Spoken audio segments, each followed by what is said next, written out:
নমস্কার বন্ধুরা, আদাব। আমি সৈকত ভট্টাচার্য আবার এলাম লাইভে। আমি মাঝে করছিলাম না, আমি এসআইআর এর বিভিন্ন বিষয় নিয়ে ব্যস্ত ছিলাম। এছাড়াও টুকটাক অনেক কাজ ছিল।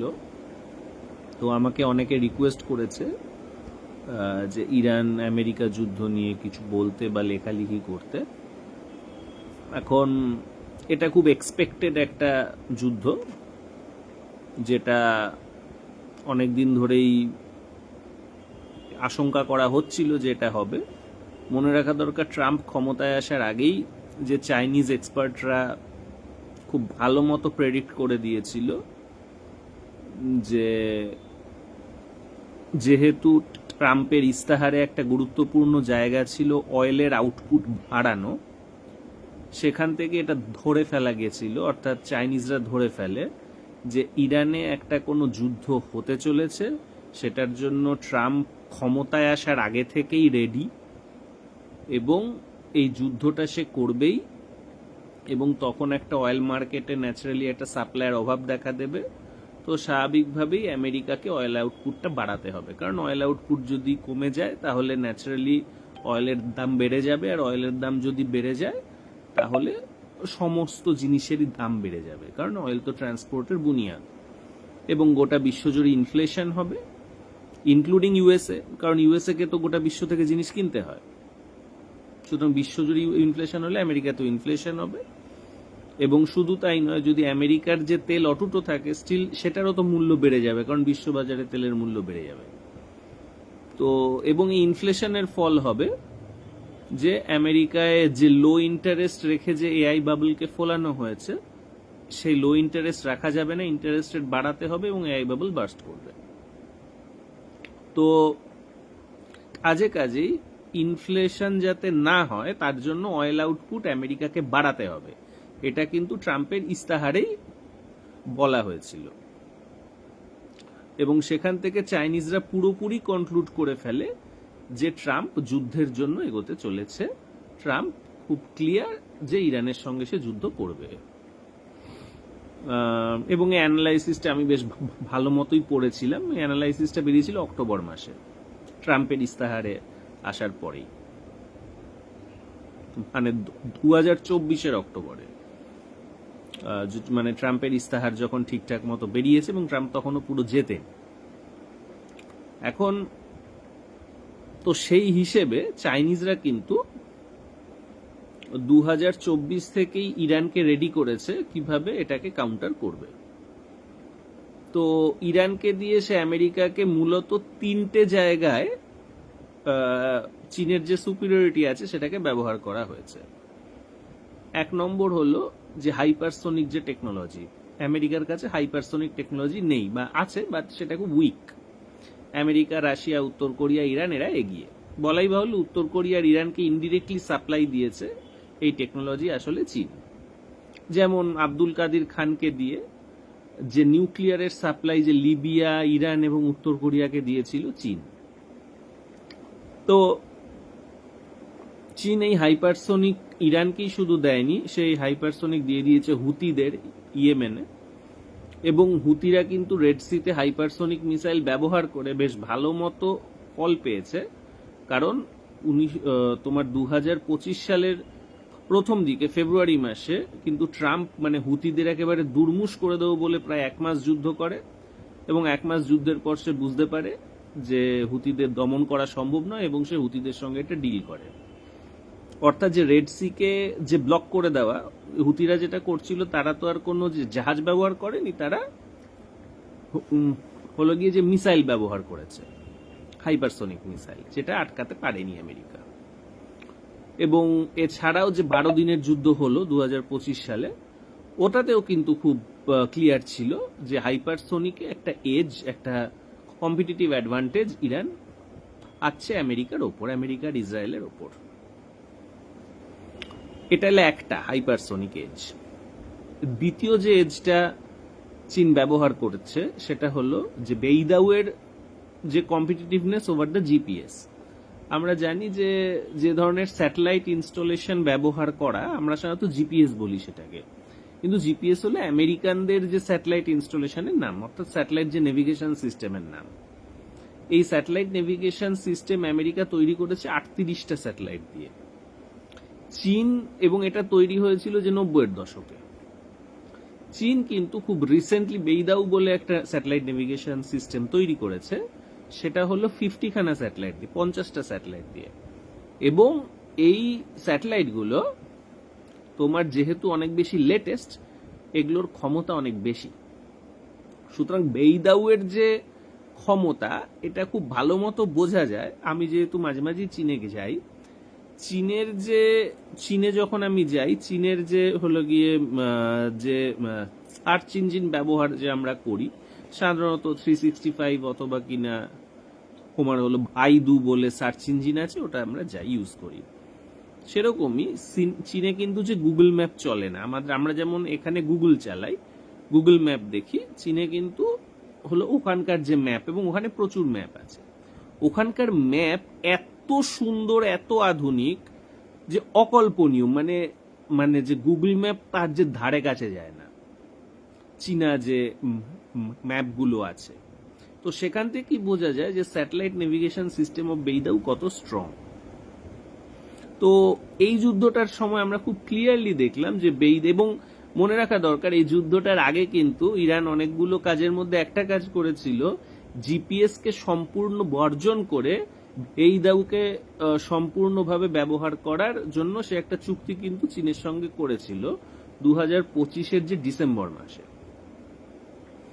সুতরাং এই যে বেইদাউ স্যাটেলাইট নেভিগেশন সিস্টেমের যে সুবিধে, সেটাও কিন্তু চীন ইরানকে দিয়েছে, কারণ এখানেও কিন্তু জিপিএস এর থেকে বেইদাউ এর কম্পিটিটিভ অ্যাডভান্টেজ আছে, সেটা লেটেস্ট এবং সেখানে স্যাটেলাইটের সংখ্যাও বেশি। এবং যদ্দূর শোনা যাচ্ছে বেইদাউ নেভিগেশন সিস্টেম দিয়েই আমেরিকার সমস্ত ঘাটির হদিশ, ইসরায়েলের কোথায় বোমা আছে রাখা আছে, সব হদিশগুলো ইরানকে দেওয়া হচ্ছে।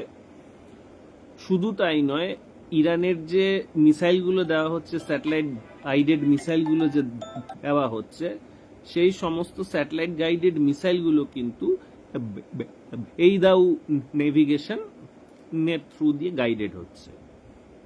শুধু সেটাই নয়, এই বেইদাউ নাকি আরো একটা জিনিস করতে পেরেছে, সেটা হলো আমেরিকান যে গ্রাউন্ড স্টেশনগুলোকেই যে ভুল সিগন্যাল দিয়েছে, অর্থাৎ কিনা কোনো একটা আমেরিকান কোনো একটা প্লেনকেই এমন একটা যে ভুল সিগন্যাল দিয়েছে বেইদাউ স্যাটেলাইট নেভিগেশন সিস্টেম, যে গ্রাউন্ড স্টেশনের যে সমস্ত কিনা যে মেশিনারিজ আছে, হার্ডওয়্যারস আছে, ওরা মনে করেছে যে এই প্লেনটা বোধহয় এনিমি প্লেন, আসলে সেটা কিন্তু আমেরিকান প্লেন। আবার সেরকমই ইরানের যখন যে ড্রোন বা মিসাইল গেছে, ও কিন্তু আমেরিকান বা ইসরায়েলি র্যাডারকে এরকম সিগন্যাল দিয়েছে এটা বোধহয় আমারই কোনো প্লেন, মানে আমারই কোনো মিসাইল অথবা ড্রোন। তো এই রকম যে ক্যামোফ্ল্যাজ করার ক্যাপাসিটি বেইদাউ স্যাটেলাইট নেভিগেশনের আছে বলে এই যুদ্ধটায় প্রমাণ হলো, এটা কিন্তু বিশ্বে এই প্রথম। এছাড়া যে ঘাঁটি সে ওপেনলি রিলিজ করেই যাচ্ছে চায়না, মানে বেইদাউ স্যাটেলাইট নেভিগেশন দিয়ে। সো এটা হলো আরেকটা বেইদাউ এর অ্যাডভান্টেজ ওভার জিপিএস। তাহলে প্রথমটা হাইপারসোনিক অ্যাডভান্টেজ, দ্বিতীয়টা হলো বেইদাউ অ্যাডভান্টেজ ওভার দ্য জিপিএস। তৃতীয় যেটা ব্যবহার করেছে সেটা হলো আমেরিকার যে ম্যানুফ্যাকচারিং সেক্টরে যে দুর্বলতাটা আছে। আমেরিকা যেহেতু ইউএস ডলার কে সে প্রাইমারি হলো কারেন্সি বানিয়ে রেখেছে, তো ন্যাচারালি আমেরিকাতে উৎপাদন করা খুব কস্টলি। অন্যদিকে আমেরিকার অ্যাসেটও খুব কস্টলি, কিন্তু অ্যাসেটের দাম যদি খুব বেশি হয় তাহলে সে অ্যাসেটের চাহিদা বাড়ে, কিন্তু যখন কোনো উৎপাদনের দাম বেশি হয় তখন সে উৎপাদনের চাহিদা কমে। তার মানে হলো কি আমেরিকা আস্তে আস্তে একটা অ্যাসেট ট্রেডিং একটা ইকোনমিতে পরিণত হয়েছে। অন্যদিকে তার থেকে সমস্ত যে ম্যানুফ্যাকচারিং এন্ড প্রোডাকশন আস্তে আস্তে আস্তে আস্তে করে চলে গেছে, কারণ ইউএস ডলারের ভ্যালু খুব হাই, ইউএস ডলার সব জায়গায় ব্যবহার হয়।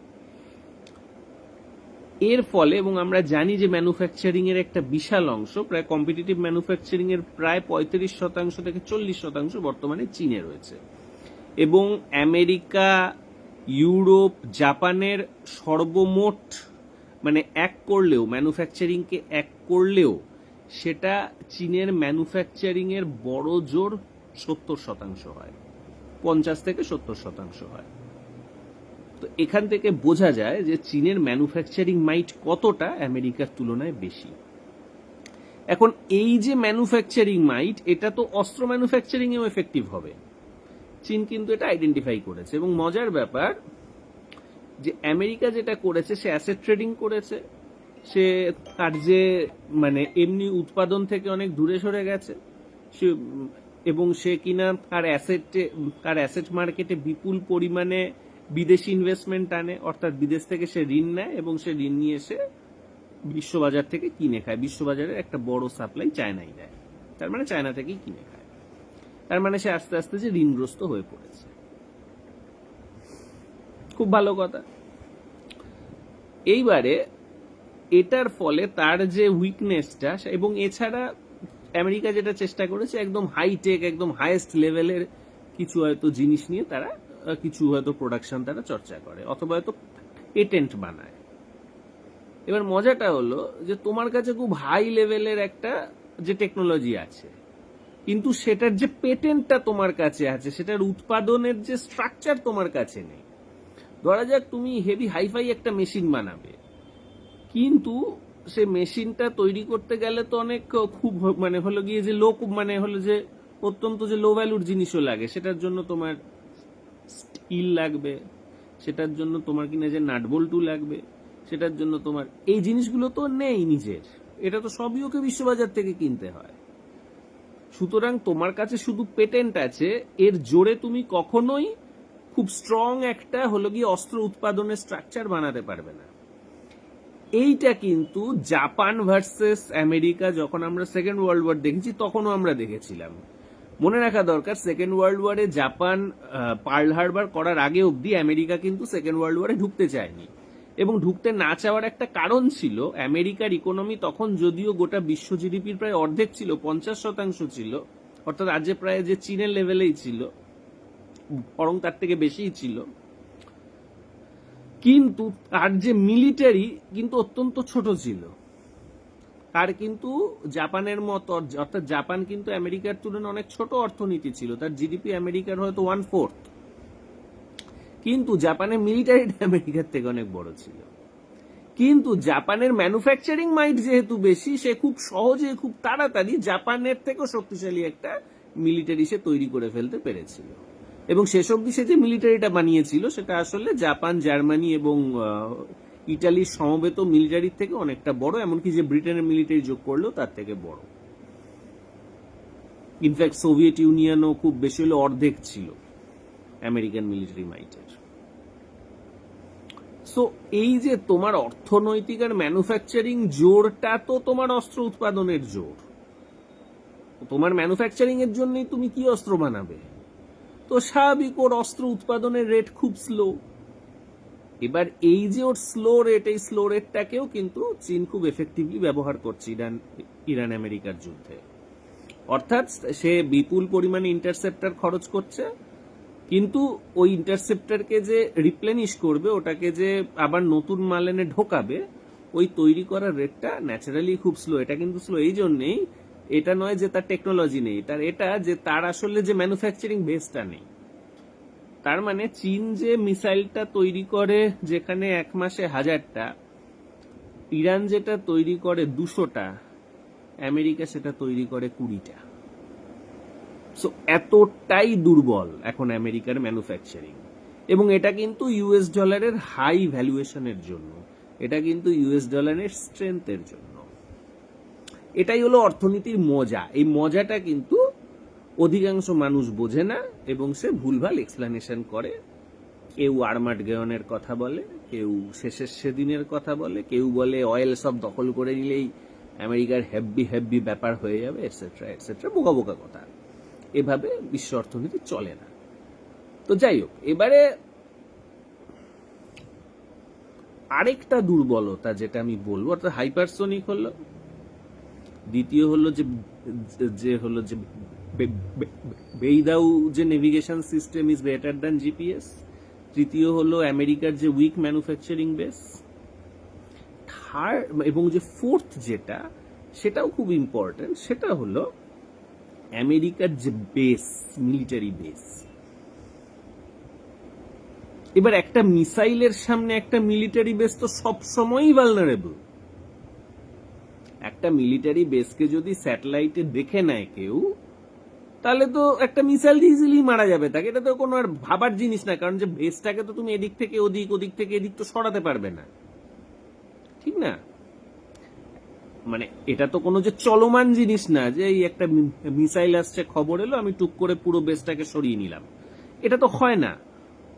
এর মানে ওটা তো সবসময় একটা যে সিটিং ডাক।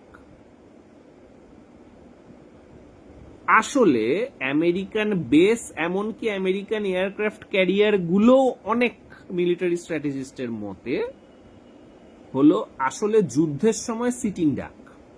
এগুলো আসলে যে পুলিশিং করতে কাজে লাগে অথবা ডিটারেন্স তৈরিতে কাজে লাগে, এগুলো কখনোই যুদ্ধে কাজে লাগবে না। অর্থাৎ যদি অপরপক্ষ মিসাইল মারতে পারে, যদি অপরপক্ষ মিসাইল মারার ক্ষমতা রাখে অথবা এরোপ্লেন নিয়ে গিয়ে মারার ক্ষমতা রাখে, তাহলে ওগুলো সিটিং ডাক, ওগুলো শেষ হয়ে যাবে। আর সেটাই হয়েছে। বিষয়টা হলো এটা কিন্তু 1980-র দশকে সোভিয়েত ইউনিয়নের স্ট্র্যাটেজিস্টরাই বলে গেছে যে আমেরিকার যে বেসগুলো আমেরিকা বানিয়ে রেখেছে দুনিয়া জুড়ে, ওগুলো সিটিং ডাক। এবং মনে রাখা দরকার, চীন কিন্তু এই জন্য মিলিটারি বেস বানানোর বিপক্ষে, কারণ সে মনে করে আজকের মিসাইলের যে উত্থান হয়েছে, আজকে তোমার হলো যে এরোপ্লেনের যে উত্থান হয়েছে, জেট ফাইটারের যে উত্থান হয়েছে, সেখানে মিলিটারি বেস বানিয়ে রেখে আসলে কোনো লাভ নেই। মিলিটারি বেসটা লাভদায়ক কখন? যদি আমি মনে করি একটা দুর্বল রাষ্ট্র, ধরা যাক সাদ্দাম হুসেনের ইরাক অথবা আফগানিস্তান, এরকম উইক রাষ্ট্রকে আমি একদম আমেরিকা থেকে আর উড়িয়ে অ্যাটাক করব না, কুয়েতে একটা বেস আছে, ওখান থেকে অ্যাটাক করলে আমার সুবিধে, কারণ ওটা তো সেফ। কুয়েতের ইয়েটা সেফ, কারণ ইরাকের সে ক্ষমতা নেই, আফগানিস্তানের সে ক্ষমতা নেই যে সে এখানে রকেট লঞ্চার মারে, মানে সে এখানে কোনো মিসাইল মারে, কোনো ধরনের যে প্রজেক্টাইল মারে। কিন্তু যদি সেটা রাশিয়া হয়, চীন হয় অথবা ইরান হয়, যার মিসাইল অথবা জেট ফাইটারের সক্ষমতা আছে, তাহলে তো ওগুলো সিটিং ডাক, ওগুলো শেষ হয়ে যাবে তো দুদিনে শেষ, মানে যে দুদিনও লাগবে না, একদিনে শেষ হয়ে যাবে। এবং এক্ষেত্রে আই হিসেবে কাজ করেছে বেইদাও। সুতরাং বোঝা গেছে কোথায় কোথায় আছে। আর হলো গিয়ে ইরানের কাছে হলো যে মানে তোমার হলো যে বিপুল পরিমাণে ড্রোন এবং কিনা মিসাইল আছে, ওগুলো দিয়ে মেরেছে, শেষ হয়ে গেছে। এই জন্যই যে গ্রেগার ম্যাকডালাস, যে আমি যেটা দেখলাম, উনি যেটা বলেছেন যে আমেরিকার আর কোনো বেস অবশিষ্ট নেই, এবং আমেরিকা ইন্ডিয়ার যে পোর্ট এবং ইন্ডিয়ার এয়ারপোর্ট থেকে মূলত হলো যে ইরানকে অ্যাটাক করার জন্য তার জাহাজ এবং তার যে যুদ্ধ বিমানগুলো ব্যবহার করছে। এবং আরেকটা যেটা জানলাম যে সাইপ্রাসে যে ব্রিটিশ একটা বেস থেকে সে ব্যবহার করছে আমেরিকা। সো এই জিনিসটা, এই যে ভালনারেবিলিটি অফ দ্য বেস, এটা কিন্তু একটা প্রতিষ্ঠিত জিনিস, এটা নতুন কিছু না। 1980-র দশকেই সোভিয়েত ইউনিয়নের মিলিটারি স্ট্র্যাটেজিস্টরা এটা জানে, ঠিক আছে। কিন্তু বিষয়টা হলো এটা কেন আছে তাহলে? এটা নিয়ে আমি একটা কথা বলি যে মাইকেল চ্যালিয়ান বলে একজন কিনা আমেরিকান যে তোমার হলো মিলিটারি স্ট্র্যাটেজিস্ট, যে তোমার পেন্টাগনের এআই হেড ছিল, আর্টিফিশিয়াল ইন্টেলিজেন্স হেড ছিল, সে পদত্যাগ করার আগে পেন্টাগনকে এই বলে ক্রিটিসাইজ করে যায় যে পেন্টাগন বিপুল পরিমাণে খরচ করে, উল্টোপাল্টা বিপুল পরিমাণে খরচ করে ওর যে জেনারেলরা পয়সা মারবে বলে। মনে রাখা দরকার, পেন্টাগনে কিন্তু 2002 সালের পর থেকে কোনো ধরনের তোমার হলো অডিট হয়নি, এবং অডিট হয়নি এই জন্যে কারণ অডিট করলে প্রচুর ভুলচুক ধরা পড়বে। এটা মনে রাখা দরকার, আমেরিকা $1 ট্রিলিয়ন মতো কিন্তু খরচ করে মিলিটারি পেছনে, কিন্তু $670 বিলিয়ন কিন্তু বেরিয়ে যায় হলো গিয়ে যে military staff and non military technical স্টাফদেরকে পয়সা দিতে। এটা কিন্তু খুব হাই রেট। এবং মনে রাখা দরকার যে মাইকেল চ্যালিয়ান যখন পদত্যাগ করে, উনি এটা ওপেনলি বলেন, এটা আপনারা যে গুগল খুলেই দেখতে পাবেন, যে আমেরিকা ইনভেস্টই করছে না নতুন প্রযুক্তিতে, কারণ আমেরিকার বিপুল টাকা বেরিয়ে যাচ্ছে এসব যে মানধাত্তা আমলের জিনিসপত্রকে মেনটেন করতে, তার মধ্যে বড় বড় এয়ারক্রাফট ক্যারিয়ার গুলোও পড়ে, বড় বড় ডেস্ট্রয়ার গুলোও পড়ে, তার মধ্যে তোমার হলো অজস্র হলো গিয়ে যে মিলিটারি বেস আছে সেগুলোও পড়ে। ইনফ্যাক্ট যে ডোনাল্ড ট্রাম্প 2016 ক্ষমতায় আসার সময় আমেরিকার এতগুলো মিলিটারি বেস নিয়ে পেন্টাগনকে ব্যঙ্গ করেছিল। এতগুলো মিলিটারি বেস কেন? কারণ মিলিটারি বেসগুলো ট্রু যুদ্ধে সবসময় সিটিং ডাক, ওগুলোর কোনো ভূমিকা নেই। কিন্তু ওগুলোর ভূমিকা এইটুকু হতে পারে যে ওখানে আমেরিকান সেনা আছে, এবার উত্তর কোরিয়া তার অত জোর নেই, এবার সে যদি একটা গুলি চালালো, একটা আমেরিকান সেনা মরলো, তাহলে আমেরিকা একটা এক্সকিউজ পেয়ে গেল উত্তর কোরিয়াকে সাউথ কোরিয়ার সঙ্গে জাপানের সঙ্গে মিলে অ্যাটাক করার। এবার সেটা উত্তর কোরিয়ারও এখন যে মিসাইল আছে সেখানে এসব করা যাবে না, কিন্তু মানে রিলেটিভলি উইক দেশ হলে, অথবা ধরা যাক যে কাম্বোডিয়া, লাওস এ ধরনের কোন দেশ যদি এসব করে, তাহলে সেগুলোকে যে ডিল করার জন্য ঠিক আছে। কিন্তু চীন, রাশিয়া, ইরানের জন্য এটা মানে এই সমস্ত বেসগুলো সিটিং ডাকি ছিল, এটা আমেরিকাও জানতো, মানে 1980-র দশক থেকেই জানতো, এবং সেটা শেষ হয়ে গেছে, এটা ভাবার কিছু না। তাহলে চারটে, সেটা হলো আমেরিকান বেসের যে vulnerability, natural vulnerability, in fact aircraft carrier গুলো ভালনারেবল কিনা আস্তে আস্তে প্রমাণ হবে, কারণ এয়ারক্রাফট ক্যারিয়ার গুলো কিন্তু কয়েকটা মিসাইল আসছে দেখেই সে কিন্তু পিছিয়ে গেছে, এর মানে সে কিন্তু কনফ্রন্ট করতে পারছে না। এবার ইরানের সামনে যদি পিছিয়ে দিতে হয়, তাহলে চীনের সামনে কি করবে, রাশিয়ার সামনে কি করবে? Aircraft carrier. তো এগুলো বোঝা যাচ্ছে। এছাড়াও যে হরমুজ প্রণালীকে আটকে দিয়েছে ইরান, অনেকে মনে করে ইরানের খুব বেশি তোমার জাহাজ টাহাজ নেই, কারণ ইরান ওসব কস্টলি জাহাজে ব্যবহার করেনি। ইরান কি করেছে, ছোট ছোট হাজার হাজার বোট বানিয়ে রেখেছে এবং তাদের হাতে অ্যান্টিশিপ যে মিসাইল দিয়ে রেখেছে। এই অ্যান্টিশিপ মিসাইল কিন্তু রাশিয়া প্রচুর পরিমাণে ইরানকে দিয়েছে এই যুদ্ধ শুরু হওয়ার একটু আগে, যার থেকে মনে হয় যে হরমুজ প্রণালী দখল করাটা আসলে চীন রাশিয়ার মূল উদ্দেশ্য ইরানকে দিয়ে, আসলে ইসরায়েল মূল উদ্দেশ্য নয়। এবং প্রথম উদ্দেশ্যটা ছিল হলো যে মিলিটারি বেসগুলোকে শেষ করে দেওয়া, যেটা খুব ইজিলি অ্যাচিভ করা যায় এবং অ্যাচিভ করা গেছে। সেকেন্ড যেটা, সেটা হলো আমেরিকা যদি মানে হরমুজে চীনে তোমার ইরানের তৈরি করা যে ব্লকেট ভাঙতে আসে, তাহলে আমেরিকান যে শিপগুলোকে খুব ছোট খাঁজে ফেলে ওই হাজার হাজার ভোট দিয়ে ওমার হলো যে ভোট থেকে অ্যান্টিশিপ মিসাইল মেরে ওগুলোকে যে লন্ডভন্ড করার চেষ্টা করা। কারণ যত ছোট জায়গা হবে, যত ছোট অবজেক্ট হবে, তত কিন্তু বড় বড় জাহাজের পক্ষে অ্যাকশন নেওয়া কঠিন হয়ে যাবে। এটাও একটা স্ট্র্যাটেজি। তো অর্থাৎ মানে এক ছুতোয়, যুদ্ধের ছুতোয়, ইনফ্যাক্ট ইরানকে কি আমেরিকা আগে অ্যাটাক করতে পারতো না? পারতো তো, কিন্তু আমেরিকা অ্যাটাক করতে চায়নি। তার অনেকগুলো কারণের মধ্যে একটা হলো অবশ্যই যে হরমুজকে ইরান আটকে দিতে পারে, এবং হরমুজ খুব ছোট জায়গায় খুব বড় বড় জাহাজ যদি আমেরিকা ঢুকিয়ে দেয়, তাহলে তার পক্ষে কিন্তু একটা ডিজাস্টার হয়ে যেতে পারে, কারণ অত্যন্ত ছোট ছোট পোর্ট থেকে সে কিন্তু অ্যান্টিশিপ মিসাইল দিয়ে শিপগুলোর যে দফা রফা করে দিতে পারে। এছাড়া যে তোমার হলো গিয়ে যে মিসাইল তার এয়ার মানে তার মিলিটারি বেসকে ধ্বংস করবে, এটা তো একটা ভয় ছিলই। তো এখন ইরান যেটা ওপেনলি বলেছে, চীন আর রাশিয়া শুধু নাকি তোমার হরমুজে যাবে। এবার রাশিয়ার তো অয়েলের প্রয়োজন নেই, রাশিয়া অয়েলে স্বয়ং সম্পূর্ণ, ইনফ্যাক্ট রাশিয়া নিজে অয়েল এক্সপোর্টার। তোমার হলো রাশিয়া খুব বেশি পরিমাণে কোনো বিদেশি প্রোডাক্ট বিক্রি করে এরকম না, খুব গুরুত্বপূর্ণ কিছু প্রোডাক্ট রাশিয়া কন্ট্রোল করে। তার মধ্যে অন্যতম হলো যে রকেট ইঞ্জিন শুধু রাশিয়ায় তৈরি করে। এছাড়া হলো তোমার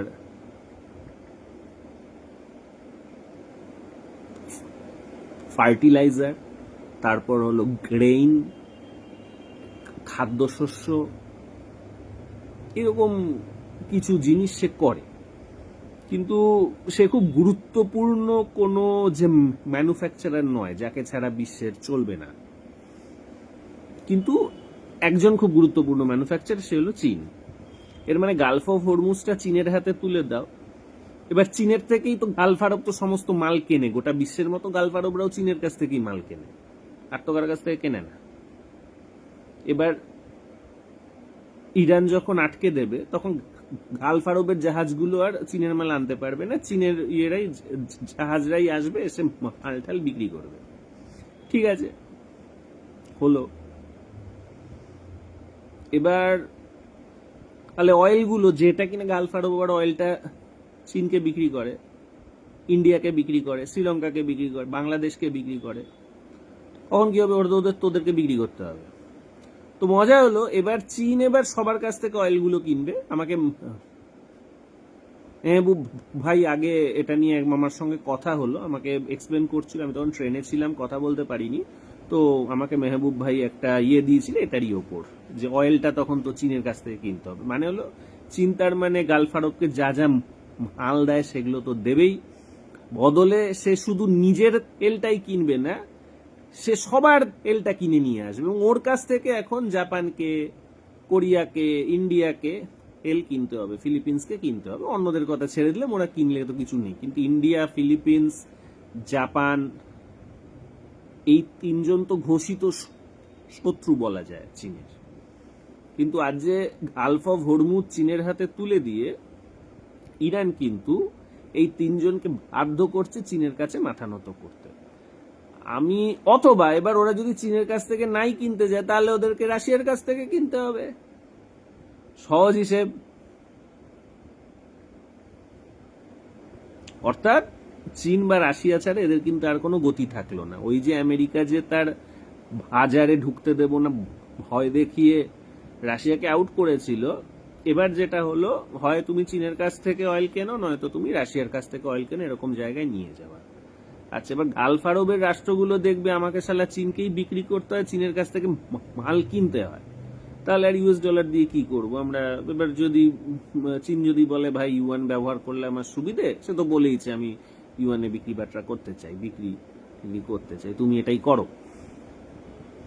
এবং ইরান মাঝে মাঝেই যদি একটা করে অ্যাটাক ট্যাটাক করতে থাকে টুকটাক করে, তখন কি হবে? তখন ন্যাচারালি ওরা তখন ইউয়ানকে মেনে নিতে বা বাধ্য হবে। অলরেডি আমরা জানি ইউএই, সৌদি প্রত্যেকেই আস্তে আস্তে ইউয়ানের যে ইউসেজটা বাড়াচ্ছিল আমেরিকা মানে চীনের সঙ্গে ট্রেডে। কিন্তু এবার শুধু চীনের সঙ্গে না, গোটা বিশ্বের সঙ্গে ট্রেডে এবার ইউয়ানের ইউসেজটা বাড়াতে হবে। এবারে তাহলে আমেরিকা কি করবে? আমি ইন্ডিয়ার কথা বাদ দিলাম, ইন্ডিয়া অ্যাকচুয়ালি ওয়েস্ট এশিয়াতে ইররেলিভেন্ট। সে নেতানিয়াহুর কাছে গেছিল, সে যদি নেতানিয়াহুর কাছে না গিয়ে খোমেনির কাছেও যেত, কোনো চেঞ্জ কিছু হতো না। মানে ওটার কোনো গুরুত্ব নাই। মানে ও ইসরায়েলকে সাপোর্ট করলো না, প্যালেস্টাইনকে করলো না, ইরানকে করলো, মানে কেউ এটা নিয়ে ভাবেই না। ঠিক আছে, নোবডি ইজ অ্যাকচুয়ালি বদার্ড। মানে আমেরিকা, ইসরায়েলও এটা নিয়ে চিন্তা করে না যে ও আমাদের সাপোর্ট করেছেন কিনা। আবার ইরান কোনো হেভি চিন্তা করছে, প্যালেস্টাইন ওকে নিয়ে চিন্তা করছে না আমাকে সাপোর্ট করেছে কিনা। সেজন্য ও করেছে কি করেনি এটা ইররেলিভেন্ট প্রশ্ন। মানে খুব সত্যি কথা বলতে, ইন্ডিয়া নামে যে দেশটা আছে, এটা বেসিক্যালি যে গুজরাটি মারোয়ারি পুঁজিপতিদের সাম্রাজ্য এবং হিন্দিভাষীদের একটা ভোট ব্যাংক আছে, অত হিন্দিভাষী যে পলিটিশিয়ানদের একটা সাম্রাজ্য। এবং এদেরকে ক্ষমতা দিয়ে গেছে এই অ্যাংলো স্যাক্সনরাই, মানে ব্রিটিশরা, এবং ব্রিটিশদের পরে আমেরিকানরা। এবং এরা প্রচন্ডভাবে আমেরিকার ওপর নির্ভরশীল। এরা যে টাকা পয়সা তৈরি করে, টাকা পয়সাগুলো মূলত আমেরিকান অ্যাসেট মার্কেটে এরা জমা রাখে। আমেরিকাতে এদের ছেলেমেয়েরা পড়তে যায়, এদের পুরো ইঞ্চি ইঞ্চি চেনে আমেরিকা। তো আমেরিকা যা বলবে সেটা ওরা শুনতে বাধ্য, এটা কোনো ভাবাভাবির কিছু নেই। এটা ইরানও জানে, রাশিয়াও জানে, চীনও জানে। কিন্তু রাশিয়া জানে যে এটা একটা বড় মার্কেট, একে আমি অয়েল সাপ্লাই করে যদি টাকা পাই নেব। ইরান জানে এটা একটা বড় মার্কেট, একে যদি আমি অয়েল সাপ্লাই করে টাকা পাই নেব। এই আর ও জানে, মানে আমেরিকাও জানে যে এর যেহেতু বড় মার্কেট, এখানে রাশিয়া, ইরান এরা তেল ঠেল বিক্রি করে অনেক টাকা কামিয়ে নেয়। অতএব একে যদি আমি আটকাতে পারি কেনার থেকে, তাহলে আমি ওদের কাছে মানে ফরেন এক্সচেঞ্জ যাওয়াটা আটকে দিতে পারবো। এরকম কিন্তু এর অ্যাকচুয়ালি জিওপলিটিক্যাল কোনো ভূমিকা নেই, ও কোনো গুরুত্বপূর্ণ কিছু না, ও ওই নেতানিয়াহুকে করেছে, এতেও কিছু হবে না। ইরান যে খুব একটা পাত্তা দিয়েছে নেতানিয়াহুকে ও সাপোর্ট করেছে বলে তা না, নেতানিয়াহু এটা পাত্তা দেয়নি যে ওকে সাপোর্ট করেছে, কারণ ওর কোনো গুরুত্ব নেই। ঠিক আছে, যেমন বাংলাদেশের কোনো গুরুত্ব নেই, শ্রীলঙ্কার কোনো গুরুত্ব নেই, ইন্ডিয়ারও কোনো গুরুত্ব নেই ওয়েস্ট এশিয়াতে। তবে ওয়েস্ট এশিয়াতে কিছুটা হলো পাকিস্তানের গুরুত্ব আছে, কারণ পাকিস্তান একটা যে নিউক্লিয়ার আর্মস স্টেট এবং একটা কিনা মুসলিম স্টেট, এবং পাকিস্তানের সঙ্গে সৌদি আরবের কিছুদিন আগে একটা চুক্তি হয়েছে যে হেল্প করার। এছাড়াও পাকিস্তানের যে বালোচ আর ইরানে বালোচরা মিলে এক ধরনের যে লাফালাফি করে একটা বালোচিস্তানের স্বপ্ন দেখতে পারে, যেমন ইরাক, তুর্কি আর ইরান জোড়ে কিনা যে কুর্দিস্তানের স্বপ্ন দেখা কুর্দরাও আছে। এবার স্বপ্নটা ঠিক কি ভুল আমি সেখানে যাচ্ছি না, তো স্বপ্ন দেখতেই পারে, বিভিন্ন জাতি বিভিন্ন সময় স্বাধীন রাষ্ট্রের স্বপ্ন দেখে। এবার আমেরিকার প্রেক্ষাপটে এটা কি? আমেরিকার প্রেক্ষাপটে তাহলে আমেরিকার কাছে খুব বেশি অপশন নেই, সে তার মিলিটারি বেস হারিয়ে ফেলেছে, সে ওপর থেকে কতগুলো বোমা ফেলবে, ও দেখা গেছে যে বোমা ফেলেছে, ও ভেবেছে আমেরিকার ইসরায়েল ভেবেছে ওগুলো বোধহয় হলো যে প্লেন অথবা কোনো গুরুত্বপূর্ণ স্থাপনা, কিন্তু পরে দেখেছে ওগুলো ছবি আঁকা প্লেন ওগুলো, এবং সেটা আবার ইরান সেগুলোর ছবি তুলে সবাইকে পাবলিশও করেছে। তো সেটা হবে, ও হয়তো যে প্রচুর পরিমাণে যে বোম্বিং করবে, পাল্টাও মিসাইল ছুড়বে, ও হয়তো মিসাইল ইন্টারসেপ্টারের সাপ্লাইটা বাড়াবার চেষ্টা করবে, হয়তো অন্যান্য জায়গা থেকে রিসোর্স নিয়ে আসবে এখানে, এসব করাবে, 2-4 দিন চলবে। কিন্তু মূল এটা দিয়ে আমেরিকা জিততে পারবে না।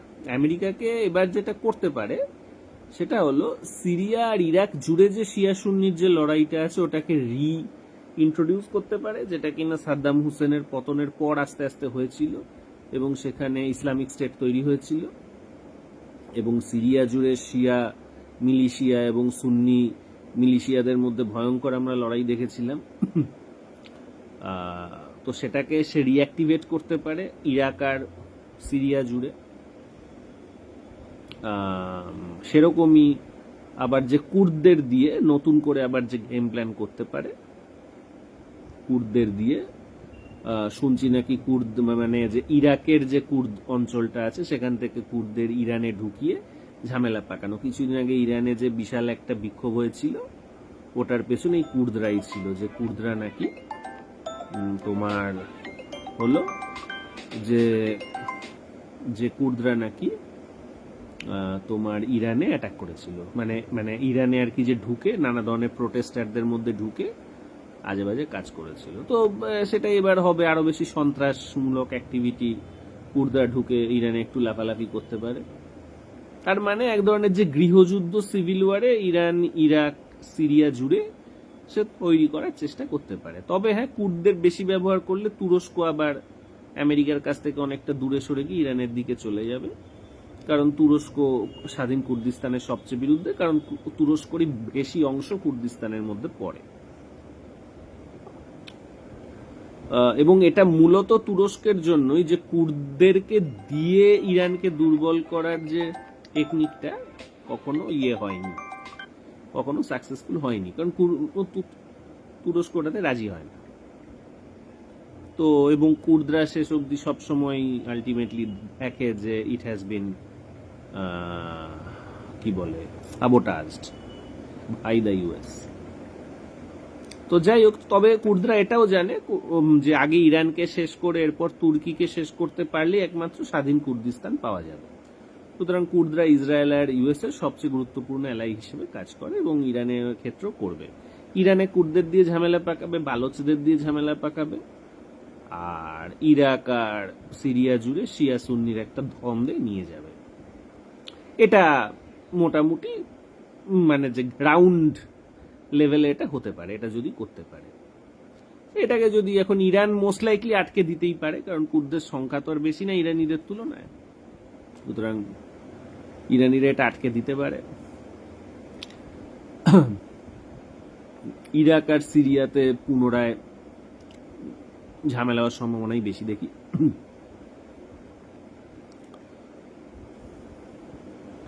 তো তো এরকম একটা অচনচ অবস্থার মধ্যে চলে যাবে, কিন্তু আমেরিকার রিটার্ন পাবে না ওর বেসগুলো। ইসরায়েল আরো বেশি আনইনহ্যাবিটেবল হয়ে যাবে, ইসরায়েলে থাকা আরো কঠিন হবে। ইসরায়েলের অধিকাংশ মানুষেরই পয়সা কড়ি আছে, একটা পয়সাওয়ালা লোককে ঝুঁকির মধ্যে রাখলে সে বেশি দিন সেখানে থাকবে না। তো রেগুলার বেসিসে মিসাইল পড়বে, বাংকারে ঢুকতে হবে, সব চলবে। এবং স্ট্রেট অফ হরমুজকে কেন্দ্র করে আস্তে আস্তে চীন কিন্তু অয়েল বিজনেসটা পুরোপুরি দখল করে নেবে এবং ইনডিরেক্টলি ইউয়ানকে প্রতিষ্ঠিত করা আরো বেশি বেশি করে শুরু করবে। কিন্তু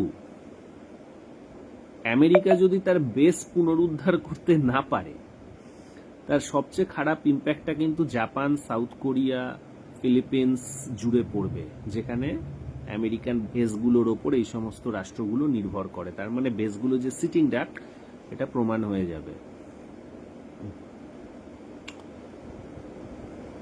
আমার নিজের ব্যক্তিগত ধারণা, আমেরিকা যেমন অয়েলের কমতির জন্য খুব একটা আর ক্ষতি হবে না, কারণ America, because US is the largest producer of oil in the world. চীনেরও খুব একটা ক্ষতি হবে না, কারণ তার পাশেই রাশিয়া আছে, রাশিয়া থেকে সে প্রচুর পেয়ে যাবে, ইরান থেকেও পাবে, কারণ ইরান থেকেও তার সরাসরি আসার অনেক ধরনের জায়গা আছে, পাকিস্তান হয়ে আসতে পারে এটসেট্রা, বাট রাশিয়া থেকেই সে বিশাল অংশ পেয়ে যাবে। এছাড়া গালফ অফ হরমুজ থেকেও আর কিছু করার নেই, চীনের হাতেই সব মাল আসবে। কিন্তু চীন কিন্তু আবারও যেটা করবে, সেটা নিজের অয়েল সাপ্লাই ঠিক রেখে সে আর যে ম্যানুফ্যাকচারিং যে কস্ট কমই রাখবে, কিছু বাড়তে পারে, খুব একটা বাড়বে না। অন্যদিকে রেস্ট অফ দ্য ওয়ার্ল্ডের কিন্তু ম্যানুফ্যাকচারিং কস্ট আরো বেড়ে যাবে, বিশেষ করে ইউরোপ, জাপান, সাউথ কোরিয়া, এদের জন্য, এবং কিছুটা ইন্ডিয়া, এদের জন্য কিন্তু ম্যানুফ্যাকচারিং কস্ট বাড়তে শুরু করবে, ফলে ইনফ্লেশন আরো বৃদ্ধি পেতে শুরু করবে। এবং যদি আলফারও মাথা নত করতে বাধ্য হয় চীনের কাছে, তার মানে কিন্তু এআই বাবলেও আর ফিন্যান্স পাবে না, কারণ আলফারবের শেখরাই এআই বাবলেস এবং সবসময় আমেরিকান ফিন্যান্সের কিন্তু মূল ফিন্যান্সার, মানে বেস ফিন্যান্স আমরা যেটাকে বলি। তো চীন মূলত এআই বাবল বার্স্টের জন্য অপেক্ষা করে আছে।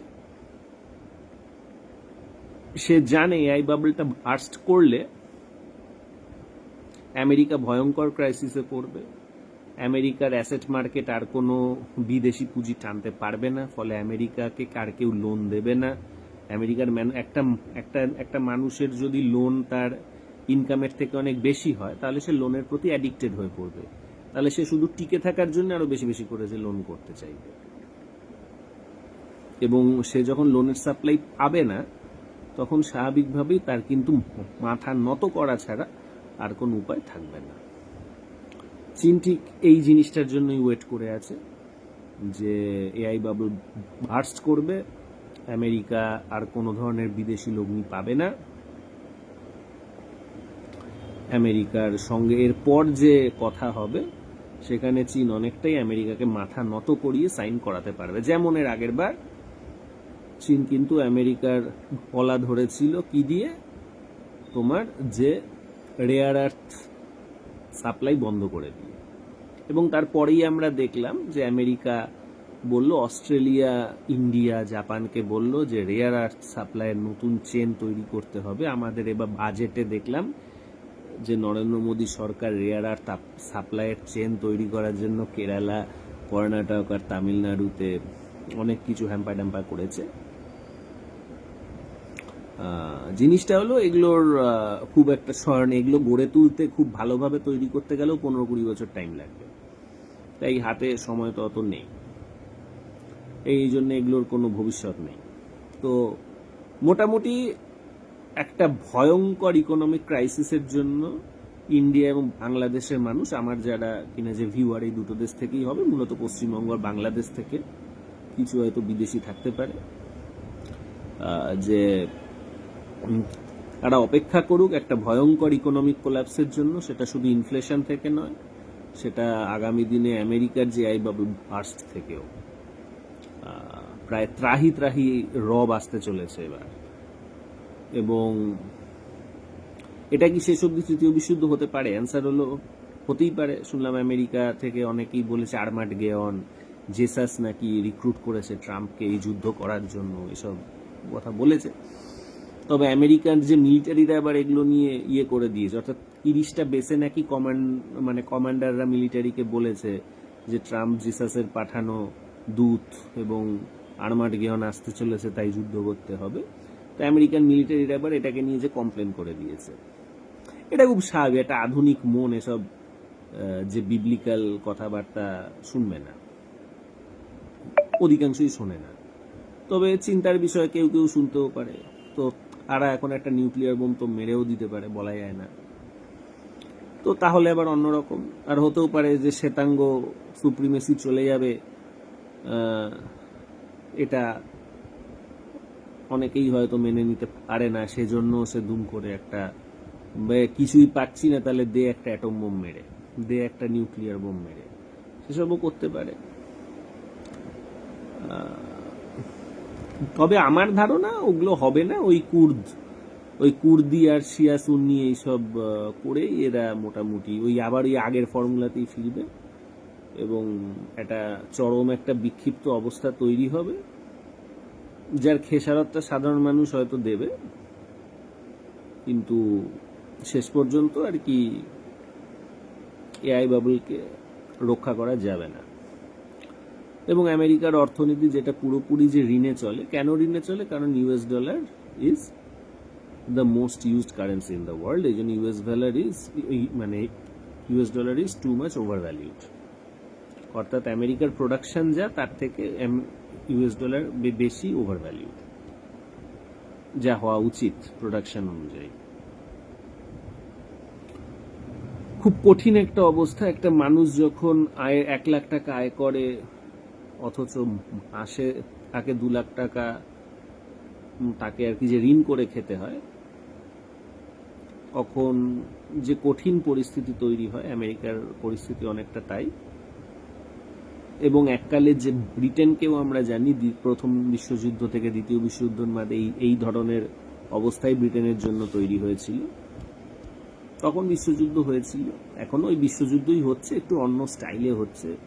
এখন তো অস্ত্র অনেক শক্তিশালী, অনেক বেশি ক্ষতি করতে পারে, লুটে খাওয়ার বিশ্বটা ধ্বংস করে দিতে পারে, তাই লুটেরারা চায় না ওগুলো বেশি প্রয়োগ করতে। তাই অনেক মিডিয়া ঠিডিয়া ধরে, ইউক্রেন, রাশিয়া, ইরান, ইসরায়েল এইসব ধরে তারা একরকমভাবে আর কি সন্ধিতে আসার চেষ্টা করছে। আই হোপ সো তারা সন্ধিতে আসবে। যদিও অনেক যে ধর্মীয় মৌলবাদী আছে যারা বিশ্বাস করে শেষের সেদিন, আর্মাড গেয়ন এটসেট্রা, জানি না, এখন সেটাও হতে পারে, কাল তো আমি দেখিনি। তবে আমার ধারণা যে এআই বাবল বার্স্ট করে গেলেই আমেরিকা প্রায় চীনের হাতে পায়ে গিয়ে পড়বে এবং আমেরিকা আর বেস উদ্ধার করতে পারবে না। ইসরায়েল ওই ইনহ্যাবিটেবল হবে, হারবে তো না, ইনহ্যাবিটেবল হবে। এবং সিরিয়া আর হলো ইরাকি আবার জ্বলবে। ইরান খুব বেশি জ্বলবে না, কারণ কুর্দদের খুব ইজিলি ট্যাকেল করে নেবে, কারণ ইরানিদের মধ্যে যে ফল্ট লাইনটা কম, অধিকাংশই শিয়া। তো কিছু সুন্নি বালোচ, কিছু কুর্দ একটু লাফালাফি করতে পারে, কিন্তু আলটিমেটলি তাদের সংখ্যা কম, দে উইল বি ট্যাকেলড। কিন্তু ইরাক এবং সিরিয়ায় কিন্তু অবস্থাটা ফল্ট লাইনটা অনেক বেশি স্ট্রং, সেজন্য অনেক বেশি চিন্তার। সেই জন্য যা মনে হচ্ছে আবার এক রাউন্ড হবে, একটু সিভিল ওয়ারের মতো হবে, ওকে মারছে সে ওকে মারছে, কয়েকদিন একটু চলবে। আরব শেখরা হয়তো অনেকেই এবার গালফ আরব ছেড়ে পালিয়ে ঠালিয়ে যাবে, ওই আমেরিকাতে সেটেল করবে, ফ্রান্সে সেটেল করবে। আরব শেখের মেয়েরা তারপর ফ্রান্সে গিয়ে তাদের যৌন স্বাধীনতা উদযাপন করবে, তারা বোরখা খুলে মিনি স্কার্ট পরে হাঁটাহাঁটি করবে, সেগুলোর ছবি দেখানো হবে, ইন্ডিয়ার চারদিরা বলবে এটা আমাদের জয়। এদের তো এর বাইরে তো জেতার কিছু নাই, কিন্তু এগুলো খুব ইরেলিভেন্ট জিনিস, কারণ মূল রেলিভেন্স হলো চীন কতটা বিশ্বে যে অঞ্চলগুলোকে গালফ আরব তেল ক্যাটার করে, সেই অঞ্চলের গোটা তেলের সাপ্লাইটাই সে নিয়ন্ত্রণে নিয়ে নিচ্ছে এবং সে ইউয়ানকে ইম্পোজ করে দিচ্ছে এবং আমেরিকা রিটার্ন করতে পারছে কিনা। মোটামুটি আগামী 3 মাসের মধ্যেই এটা ক্লিয়ার হয়ে যাবে কি ঘটতে চলেছে। আমরা চাইব বেশি যাতে যুদ্ধ না হয়। মোটামুটি বিশ্বটা খুব হ্যাপি, আমরা অধিকাংশই খুবই যে কমফোর্টেই থাকে এখন মানুষ। আজ থেকে 50 বছর আগেও মানুষ এত কমফোর্টে থাকতো না, 100 বছর আগে তো ছেড়েই দিন, আর 200 বছর আগে তো মানে বেঁচেই থাকতো না ঠিকঠাক। তো মানুষ এখন অনেক কমফোর্টে থাকে। সামনের যুগে আরো বেশি প্রযুক্তির অগ্রগতি হবে, তো মানুষের কমফোর্ট আর হ্যাপিনেস আরো বাড়বে। সো আমি আশা করব যে মানে একেবারে ওপেন নিউক্লিয়ার ওয়ার, ওপেন এসব হবে না, আর্মাগেডন বা শেষের সেদিন হবে না। কোরআন আর বাইবেল ভুল প্রমাণিত হবে, দাস ক্যাপিটালই ঠিক প্রমাণিত হবে।